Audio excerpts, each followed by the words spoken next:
Ով կմտածեր, որ 1900 թվականին Անդրե Միշլենի կողմից կազմված Կարմիր ուղեցույցը տարիներ անց կհամարվեր ամենահայտնի և հեղինակավոր գաստրոնոմիական գնահատականը։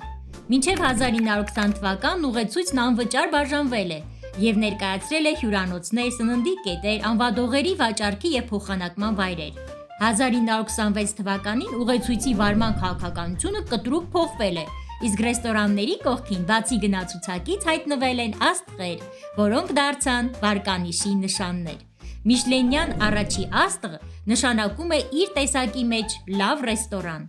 Երկու աստղ նշանակում է հրաշալի խոհանոց, որն անհրաժեշտ է այցելել, իսկ 3 աստղը նշանակում է անկրկնելի խոհանոց, որը տեսնելու համար արժե հատուկ այց կազմակերպել։ Միշլենյան աստղեր շնորհելու համար գնահատվում են ոչ միայն խոհանոցը, այլ միջավայրը, սպասարկումը, ինտերիերը և գնացուցակը։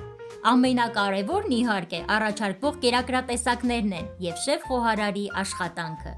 Ուղեցույցում չեն դիտարկվում այն ռեստորանները, որոնք չունեն շեֆ-խոհարար և հեղինակային խոհանոց։ Կազմակերպությունը կարող է ինչպես շնորհել, այնպես էլ զրկել ռեստորանները աստղերից։